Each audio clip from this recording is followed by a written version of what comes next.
खुलुमबाय। दिनै 18 मार्च 2026 गिबियावनो गोजोन फुंबिलिनि गाहाम हामलायनायखौ बयनिसिमबो जासिहरनाय थाबाय। राशिफोरखौ फरायनायनि सिगां आंनिफ्राय आनान गसाइनिसिम आरज खालामनाय जायोदि दिनैनि साना बुहुमनि साफ्रोमबो सुबुंफोरनि थाखाय गाहामैनो गाहाम बारलांनो हायो। जेबो खैफोद आफोद जायालासे फैदो दानिया दिनैनि राशिफोरखौ खोनासंदिनि गिबियावनो दङ मेष राशि। फालांगियाव मोनसे गिदिर अर्डार फैनो हागौ। मेष राशिनि खाफाल गोनां अनजिमाया 9।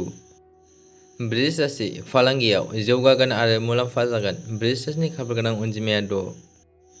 मिथुन राशि। फालांगियाव सासे मेलेमजिबिनिफ्राय लामा दिन्थिनाया मुलाम्फा जागोन। मिथुन राशिनि खाफाल गोनां अनजिमाया 1। कर्कट राशि। थाव गोनां आदारनिफ्राय गोजानाव थानाया मोजां जागोन। कर्कट राशिनि खाफाल गोनां अनजिमाया 8।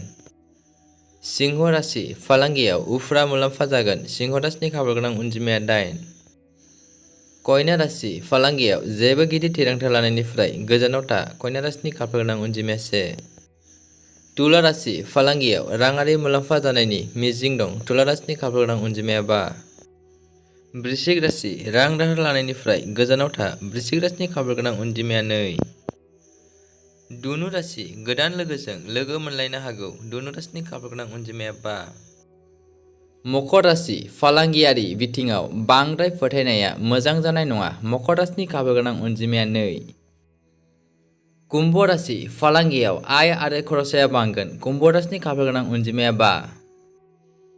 मीन राशि। गोजान जायगायाव दावबायहैनो मोननो हागौ। मीन राशिनि खाफाल गोनां अनजिमाया 9। दिनैनि राशिफोरनि एसेनोसै। गोजोन्थों।